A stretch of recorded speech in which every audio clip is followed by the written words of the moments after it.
여러분 안녕하십니까? 오늘은 예수께서 야훼이시라는 증거들 153가지 중에서 9번째 증거에 대한 설명을 드리겠습니다.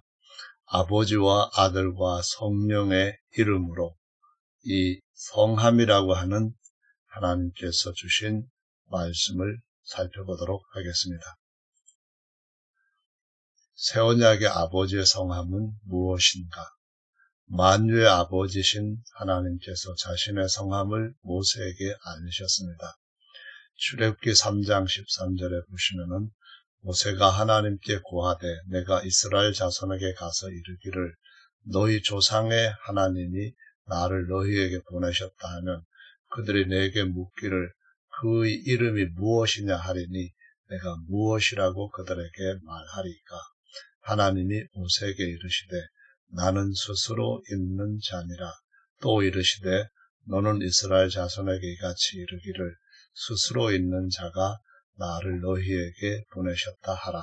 하나님이 또 모세에게 이르시되 너는 이스라엘 자손에게 이같이 이르기를 나를 너희에게 보내신 이는 너희 조상의 하나님 곧 아브라함의 하나님, 이삭의 하나님, 야곱의 하나님 야훼라 하라.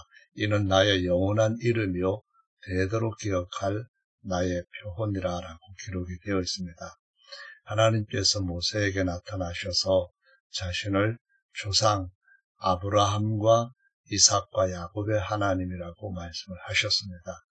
그래서 이 말씀을 들은 모세가 하나님 앞에 질문을 합니다. 그러면은 그 성함이 무엇이냐고 물을 것인데 그 백성들한테 그 성함을 무엇이라고 답을 하리까?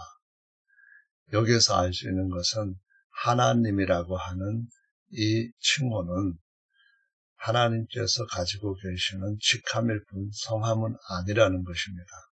그래서 주님이나 하나님 이런 많은 직함들이 그분께는 있죠. 그 중에서도 가장 특이한 것은 나는 스스로 있는 자니라 라고 말씀하셨던 것처럼 에흐예, 아세르 에흐예라고 히브리어에 기록되어 있는데요. 스스로 계시는 자라고 하는 이 직함이 하나님께 있어서는 가장 독특한 그분만의 직함이 되는 것입니다. 그래서 이 직함은 모세와 하나님이 1대1로 말씀하실 때 자신을 알리신 직함입니다. 그런데 하나님께서 모세에게서부터 떠나시고 모세가 그분을 이스라엘 백성들한테 알릴 때는 하나님께서 이렇게 4개의 자음자로 된 성함으로 알리라고 말씀을 하셨고요. 이것을 일부의 성경들은 지호바 또는 여호와라고 표기를 하고 있는데 요 하나님의 성함 4개 글자는 자음으로만 되어 있고 모음이 표기되어 있지는 않습니다. 물론 요 성함에 대해서는 좀 더 자세하게 설명할 겁니다.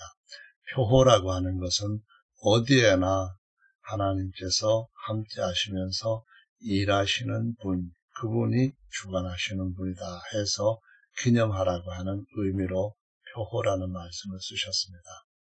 예후에는 1인칭 모세와 하나님과 함께 대화하실 때 자신을 나타내신 직함이고 야훼는 하나님께서 3인칭으로 되시고 모세와 이스라엘 백성들이 1인칭, 2인칭으로 대화를 할 때 그 계시는 분이라는 의미로 하나님을 가리키는 3인칭으로 나타내신 성함입니다.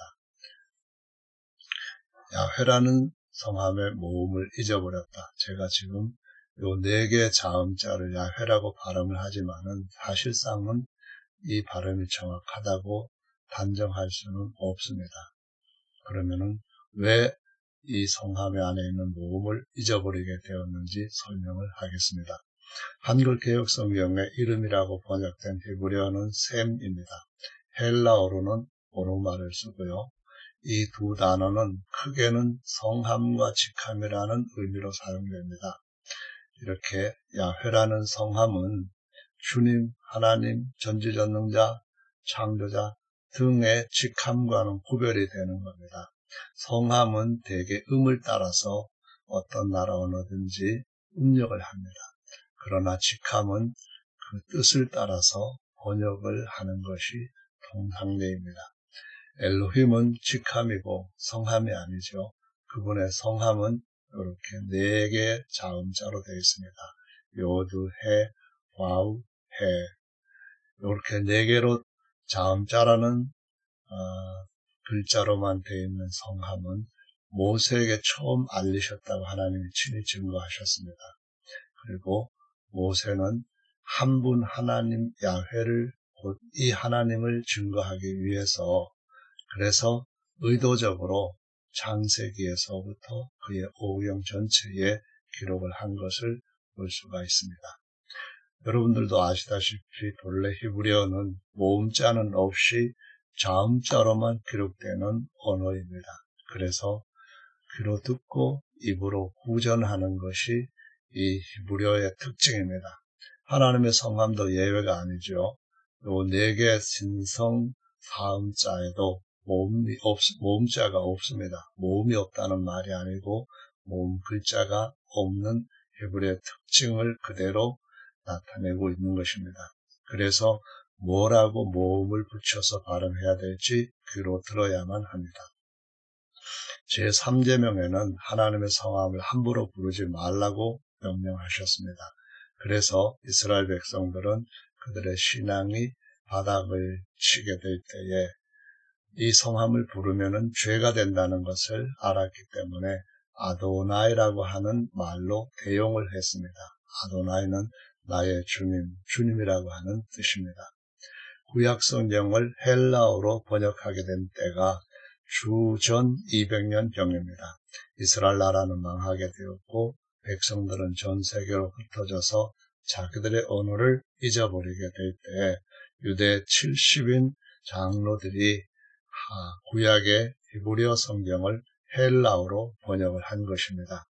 이 헬라어 성경에서는 이 하나님의 성함 4글자가 한 번도 나오지 않고 아도나이로 대용을 했던 것에 헬라어에 맞는 단어인 퀴리오스입니다. 뜻은 똑같이 주님이라고 하는 뜻입니다. 그래서 70인역에서는 하나님의 성함이 한 번도 표기되지 않았던 것을 볼 수가 있습니다. 구약 성경을 헬라어로 번역한 70인역을 몇 구절을 예로 들어보겠습니다. 이스라엘아 들어라. 우리 하나님 야훼는 오직 하나인 야훼시니 너는 마음을 다하고 성품을 다하고 힘을 다하여 내 하나님 야훼를 사랑하라 라고 기록이 되어 있죠. 한글로 번역된 것을 보았는데 이것이 70인역에는 어떻게 되어 있는가 하면은 이렇게 퀴리오스로 4개의 하나님의 성함이 다 바뀌어져 있는 것을 볼 수가 있습니다. 이것은 아까 설명을 드렸던 것처럼 하나님의 성함 안에 들어가 있는 모음을 잊어버리게 되었고 따라서 이전에 불러왔던 아도나이라고 대용했던 전통을 그대로 따랐다는 것을 의미하는 것입니다. 신명기 6장 4절 그리고 당시에는 헬라어로 번역된 구약 성경을 교회가 사용을 했기 때문에 예수님께서 이 구절에 대하여서도 똑같이 여기에 큐리오스라고 대체된 요 70역을 따라서 대화를 하신 것을 보실 수가 있습니다. 마가복음 12장 29절에는 예수께서 대답하시되 첫째는 이것이니 이스라엘아 들어라. 주 곧 야훼 하나님을 가리키는 것입니다. 우리 하나님은 유일한 주시다. 똑같이 야훼 하나님을 가리키는 것입니다. 주 너의 하나님 야훼를 사랑하라 했을 때 똑같이 이 퀴리오스라고 하는 것은 야훼 하나님을 가리키는 것이죠. 구약 성경은 예수님과 초대교회 사도들이 교회를 인도할 때 사용했던 유일한 성경입니다. 따라서 그때 성경은 히브리어로 된 성경을 일반인들이 알지 못했고 모든 신약 성경도 헬라어로 기록된 것처럼 헬라어로 번역된 70인역을 사용했다는 사실을 꼭 염두에 두셔야만 됩니다. 왜 신약 성경에는 야훼라는 성함이 나오지 않는가? 여러분 이미 설명을 이해하셨다면 다 정확한 답을 하실 수 있을 것입니다. 그것은 바로 하나님의 성함에 들어가 있는 모음을 잊어버렸고 이 성함을 번역하지를 못했기 때문에 음력을 하지 못했기 때문에 결국은 대신 거기에는 퀴리오스라고 하는 헬라어 주님이라는 뜻의 단어를 대체했다는 것입니다. 요엘서 2장 17절에 보시면은 그런즉 내가 이스라엘 가운데 있어서 너희 하나님 이렇게 야훼가 되고 다른 이가 없는 줄을 너희가 알 것이라 라고 말씀을 하셨죠. 이 성경이 구약 성경을 헬라어로 번역한 70인역에는 똑같이 퀴리오스로 이렇게 대체되어 있는 것을 보실 수가 있습니다. 하나님은 호데오스라고 동일하게 무슨 번역을 했죠. 사도행전 2장에 보시면 36절에 그런즉 이스라엘 온 집이 정령할지니 너희가 십자가에 못 박은 이 예수를 하나님이 주와 그리스도가 되게 하셨느니라 라고 하셨는데요. 요 주는 바로 야훼 하나님을 가리키는 것입니다. 다시 말해서 요엘서 2장 27절을 인용하고 난 뒤에 요 답을 모든 사도들이 함께 일어서서 베드로가 대표로 선포한 말씀이기 때문입니다. 물론 그리스도는 히브리어 마시아흐, 메시아를 그대로 번역을 한 단어라는 것을 알 수가 있죠.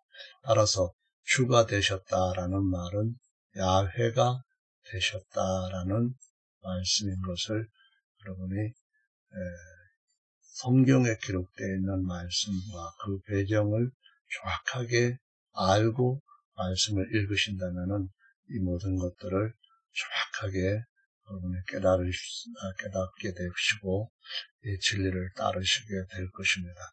야훼라는 성함의 발음이 오늘날 여호와로 일부 성경에서 다르게 표기된 이유가 뭔가를 살펴보시면요.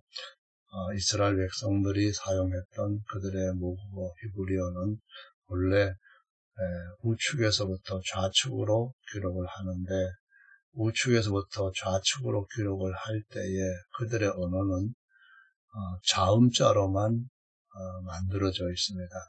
모음자는 없어요. 모음자는 귀로 듣고 그 모음을 자음자 맞는 자리에다 놓고 발음을 하게 되는 겁니다.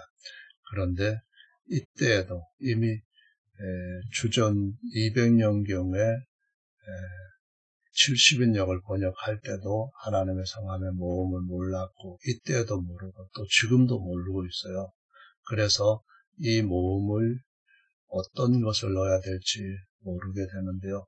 히브리 전통학자들이 자기들의 혼란한 언어를 좀 바르게 잡게 되도록 모음 기호를 만들어서 모든 히브리 문서에 표기를 하는데 하나님의 성함 야훼 들어갈 모음은 모르게 되죠. 그래서 아도나이라고 부르던 전통을 따라서 아도나이에 있는 모음을 빌려서 놓고 읽을 때도 아도나이로 읽도록 정했습니다. 어떻게 했다고요? 모음을 모르니까 여기에 들어갈 모음을 모르는데 아도나이라고 불러왔던 전통을 따라서 아도나이에 들어있는 모음을 빌려서 표기를 하고 읽을 때는 아도나이로 읽기로 정한 겁니다. 이거를 모르는 가톨릭 수도성, 이들은 성경을 연구하는 것이 아니라 그들이 만든 교리들을 연구하는 집단입니다. 그래서 이런 고행 수도성이 이름이 페트루스 갈라티누스라고 하는 사람인데 1518년, 이때는 1517년에 루터의 종교개혁이 시작되던 때였습니다. 가톨릭 교회의 진리의 비밀에 관하여라고 짧은 책을 썼는데요. 이 책에 이때의 모음을 빌려서 표기했던 마소라 사본을 보고 여기에서 예후회라고 하는 이름을 처음으로 표기를 하게 됩니다. 이것은 전혀 어떤 정통 신학적인 배경을 갖고 있거나 지식을 그대로 따른 것이 아니거든요. 이건 가톨릭교가 만든 각각 다른 세 위의 하나님이 있는데 그 중에 성자 이름은 예수인데 반면에 성부 이름은 모른다. 성령 이름도 모른다. 그래서 성부 이름이라도 찾자 해가지고 만들어낸 엉뚱한 발상과 목적에서 나오게 된 것입니다. 그래서 라틴어로 예호와라고 번역한 것이 영어로는 지호바라고 음력을 했고요. 한글 개역 성경에서나 개역 개정에서는 여호와라고 표기를 하고 있습니다. 윌리엄 틴데일이 1530년에 번역한 영어 성경에서는 여호와라고 표기한 구절들이 이렇게 몇 개의 구절에 나타나는 것을 볼 수가 있습니다. 그런데 우리 모두가 알아야 하는 것은 지호바는 절대로 하나님 야훼를 바르게 부른 성함이 아니라는 겁니다. 다른 모음을 임으로 붙이면은 완전히 다른 이름으로 다르게 불리게 된다는 것을 우리는 알아야만 합니다. 예를 들어서 김형삼 여기에다가 모음을 다 빼버리고 자음에다가 임으로 모음을 집어넣으면은 구멍이 셈이 됩니다. 김대중도 그와 같은 방법을 할 때에 가마대조가 되고요. 노무현도 그와 같은 방법을 하면 노무한이가 됩니다. 완전히 다른 대통령이 아닌 이름이 된다는 거죠. 그리고 이것은 불과 500여 년 전쯤에 시작되었던 이름이고 이 이름은 대부분의 영어 성경에서는 지호바라고 쓰지 않고 있는 그냥 일부만 사용하고 있는 이름입니다.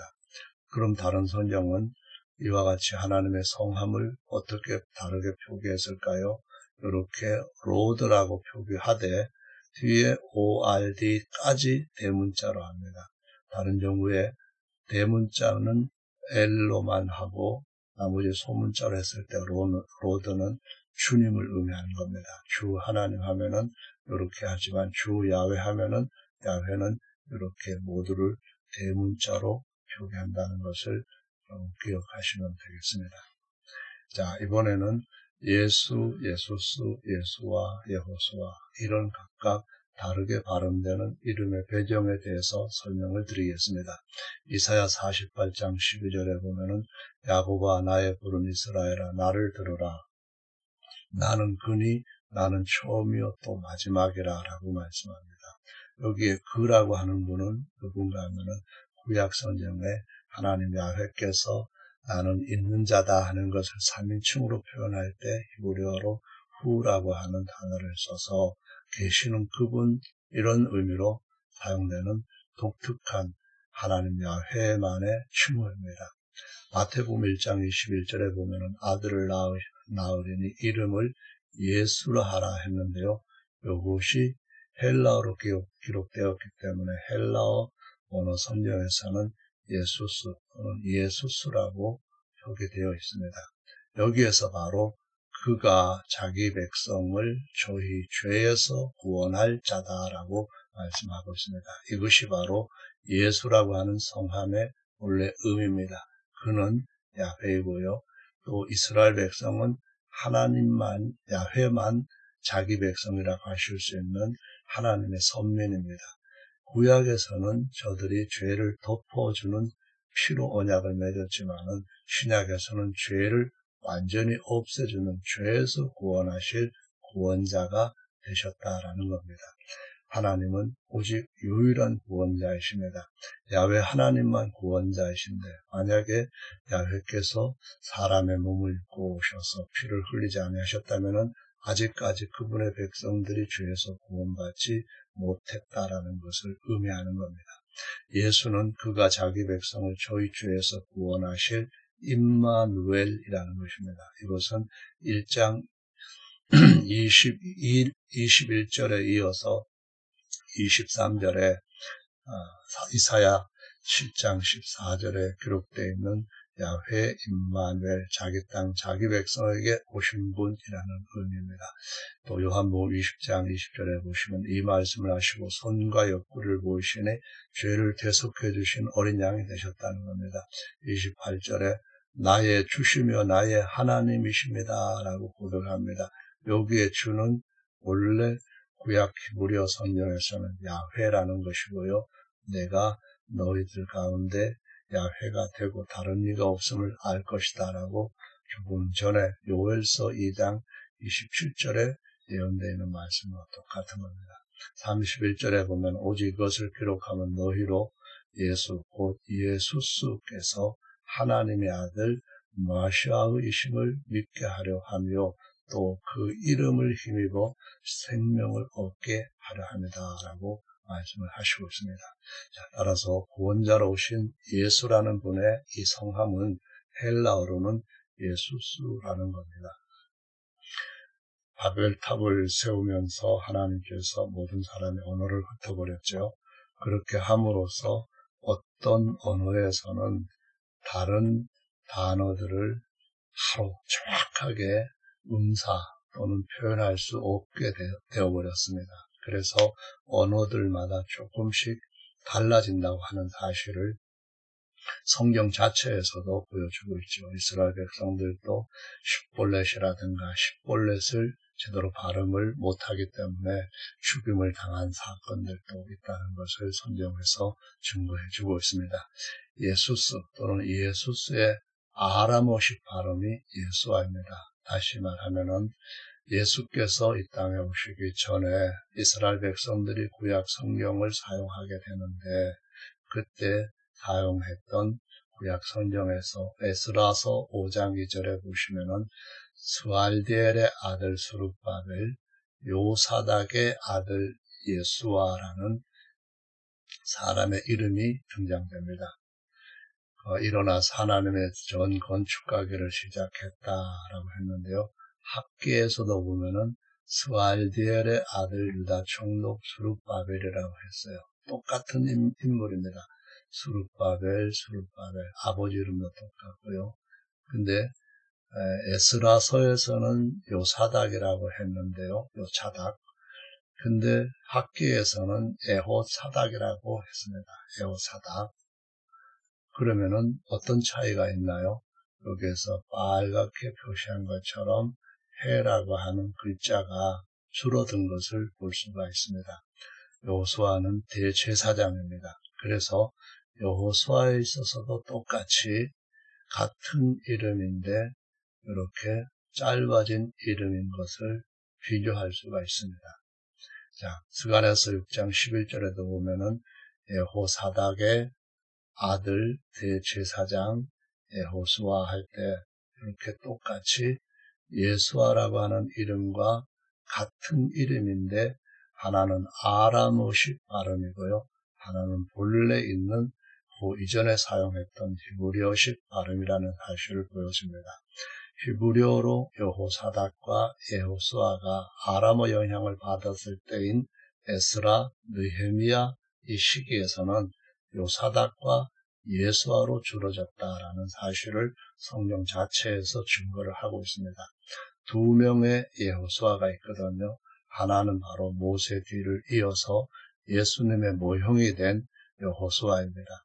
그 사람이 있고 또 하나는 성전을 회복해서 진리의 말씀을 회복해서 새롭게 신약의 성전을 일으켜 세우는 자의 모형이 되었던 바로 여기에 나와 있는 요사닥의 아들 여호수아, 요 두 인물이 바로 예수님에 대한 모형들이고요.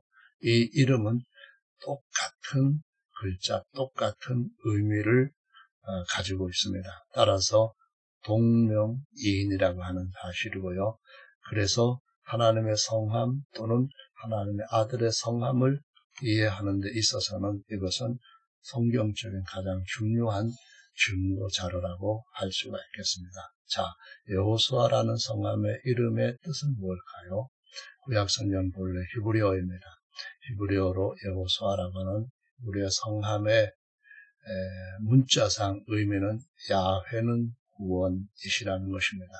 그래서 여호수아라고 하는 것을 이렇게 글자를 의미를 분석을 해보면은 먼저 히브리어는 우측에서부터 좌측으로 하니까요. 야훼, 그 다음에 호세아라는 것입니다. 민수기 13장 16절에 보면은 이런 모세가 땅을 탐지하러 보낸 자들의 이름이라 모세가 눈의 아들 호세아를 여호수아라 칭하였다라고 기록이 되어 있습니다. 그래서 여호수아라고 하는 이름의 뜻은 야훼 호세아를 합쳐서 된 이름이라고 지금 여기에서 이렇게 설명을 하고 있습니다. 또 하나는 여호수아라고 하는 것은 야훼에다가 구원이라고 하는 히브리어 예수아를 더한 것이다 라는 건데요. 이사야 12장 2절에 보시면은 보라 하나님은 나의 예수아 구원이시라 내가 의뢰하고 두려움이 없으리니 주 야훼는 나의 힘이시며 나의 노래시며 나의 예수와 구원이시니라 라고 말씀하고 있습니다. 따라서 여호수아라고 하는 성함의 뜻은 야훼 플러스 호세아, 그래서 예수아는 더 처음에 우리에게 알려주신 히브리어로는 여호수아가 된다는 것입니다. 그래서 뜻은 야훼는 구원, 야훼가 구원이 되셨다라는 것으로 사전이라든가 주석에서도 보면은 똑같이 야훼는 구원이다라고 기술을 하고 있습니다. 자, 다음으로 넘어가겠습니다. 새 언약에서 아버지 성함은 무엇일까요? 이미 설명만 이해하셨다면은 다 아버지의 성함은 무엇인가 하는 것을 아시게 될 겁니다. 왜냐하면 야훼 이름은 영원한데 거기에 예수와 호세아가 더해져서 하나님이 새로운 이름으로 아버지가 되셨다는 것이죠. 요한복음 17장 6절에 보시면은 세상 중에서 내게 주신 사람들에게 내가 아버지의 이름을 나타내었나이다. 저희는 아버지의 것이었는데 내게 주셨으며 저희는 아버지의 말씀을 지켰나이다.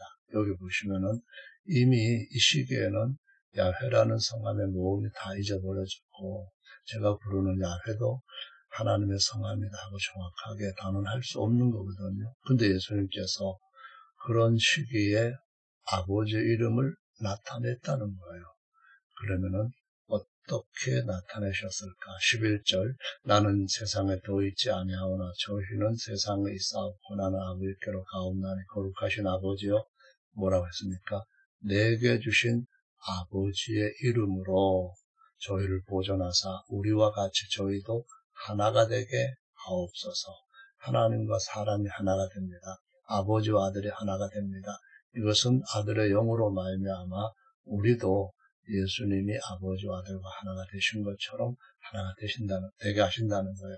내게 주신 아버지의 이름으로 저희를 보존하사 내가 아버지 이름을 저에게 알게 하였고, 자 그러면은 여러분 야훼라고 하는 성함에다 잊어버렸던 모음을 알려주신 것인가요? 아닙니다. 이것은 하나님께서 이스라엘 백성들이 자기 아버지는 하나님 야훼뿐이다 했을 때 네 아버지는 오히려 진리 나를 믿지 아니하니까 마귀가 너희 아버지다 이렇게 책망하셨던 요한복음 8장 44절에서도 아니라는 증거를 보여주시고 있습니다. 그래서 예수라고 하는 이름은 본래 아버지의 성함인데 아버지가 아들을 낳아서 아들과 하나가 되시고 아들을 자기 형상, 아들에게 모든 자기 것을 주심으로 아버지의 성함으로 이제 분리된 하나님 아버지의 형상이라는 것이고 상속자라는 의미에서 예수는 본래 아버지의 성함이다라는 것을 보여주시고 있고요. 참고로 킹제임스역이라든가 한두 개 영어 성경에서는 내게 주신 아버지의 이름이라고 번역을 하지 않고 내게 주신 사람들을 아버지의 이름으로 보존했다라고 번역을 하고 있습니다. 이것은 치명적으로 하나님의 이름을 감추게 하는 아주 참 교묘한 그러한 사단의 전략에 속고 있는 것이란 증거인데요. 그것도 나중에 자세하게 설명을 드릴 기회가 있을 것입니다. 하나님이 낳으신 아들에게 주신 성함, 사도행전 4장 12절에 보면은 다른 이로서는 구원을 얻을 수 없나 했습니다. 오직 야훼만 나만 구원자다 하신 말씀과 일치하는 거죠. 그런데 구원 얻기 위해서, 생명을 얻기 위해서 어떤 이름을 주셨습니까? 다른 이름을 주신 일이 없다는 겁니다.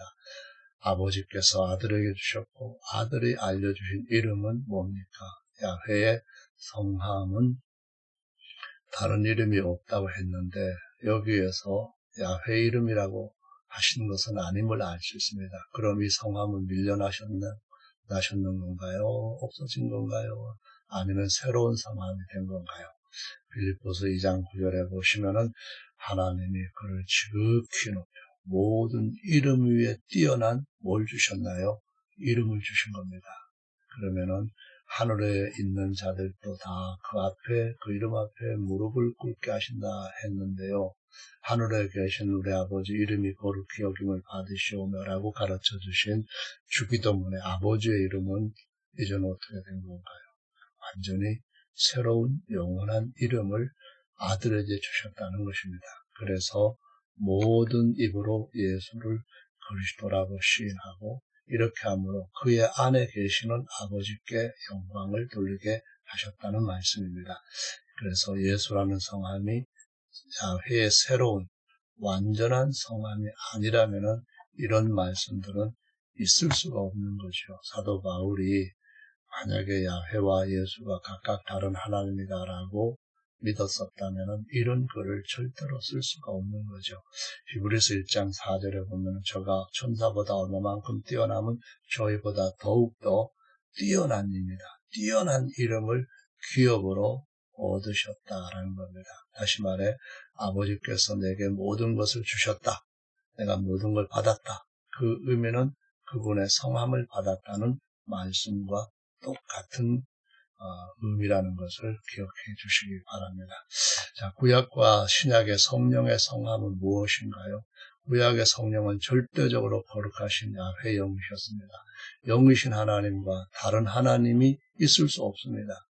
바로 그 영이 야훼 영이시고 따라서 그 성함은 야훼이셨습니다. 구약에서 하나님의 성령의 성함은 야훼이시고요. 신약의 성령은 지극히 거룩하신 예수님의 영이셨고 예수님은 하나님과 사람, 아버지와 아들, 엘로힘과 메시아, 주 야훼와 그리스도이시며 그 성함은 당연히 예수이시라는 것입니다. 구약의 성령은 아들을 낳으신 아버지의 영이 아닌 단지 스스로 계시는 분의 영으로만 계시하셨고 역사를 하신 것입니다. 그러나 신약은 죄에서 구원하시고 우리를 다시 태어나게 하시는 성령으로서 아들을 낳으신 아버지의 영이실 뿐만 아니라 스스로 계시는 분으로부터 태어난 아들의 영이 아버지의 영과 하나로 되신 연합되신 그리스도의 거룩한 영이다라고 이렇게 장황한 설명을 드렸는데 이해를 돕기 위해서 한 것이니까 이해를 하실 줄로 믿습니다.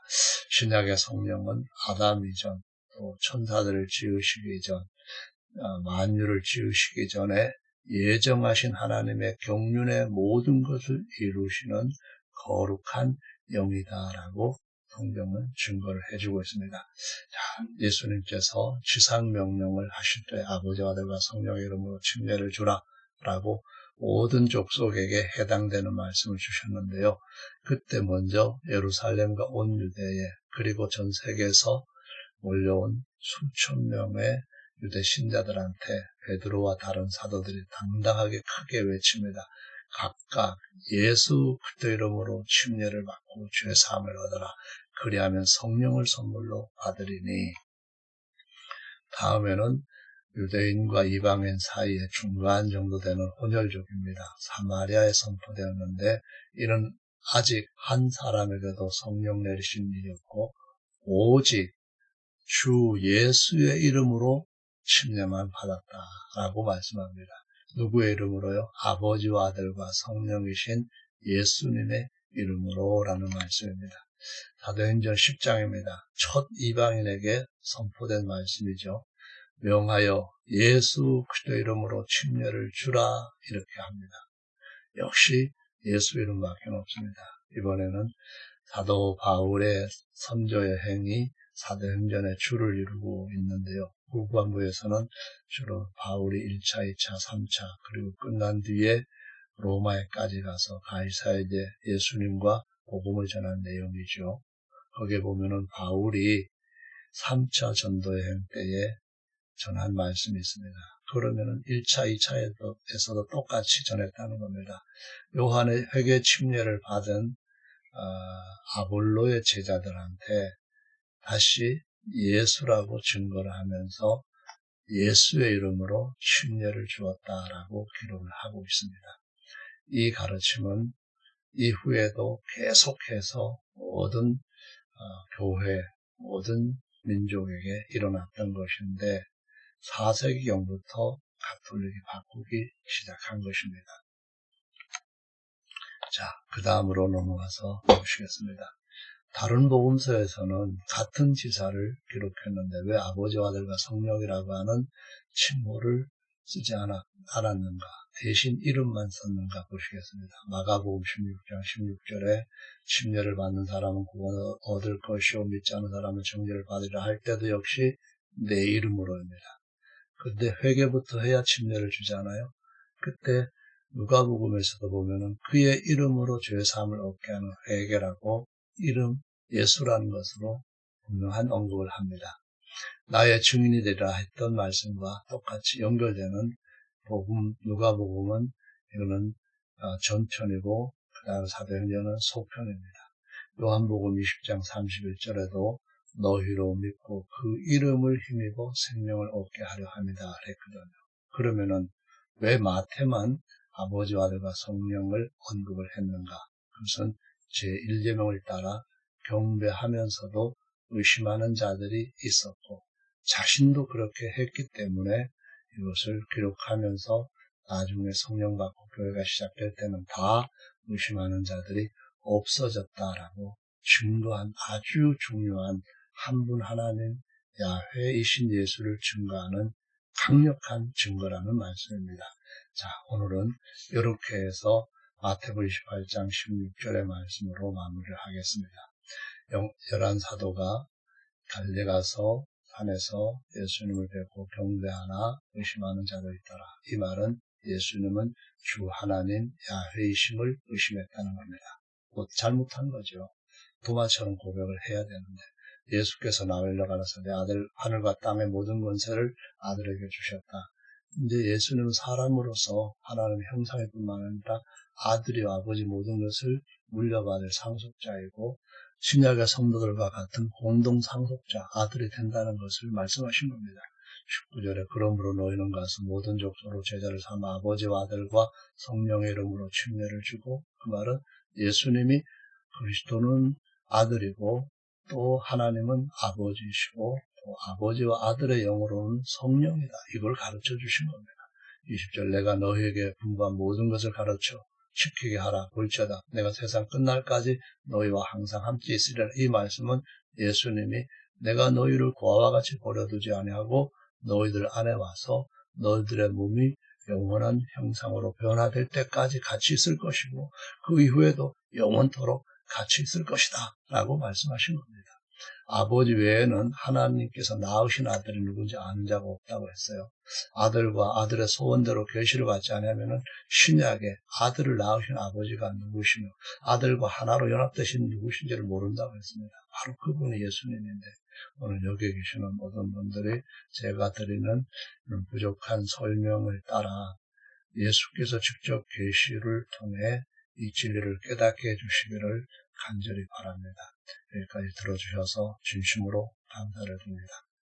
그러면은 God bless you.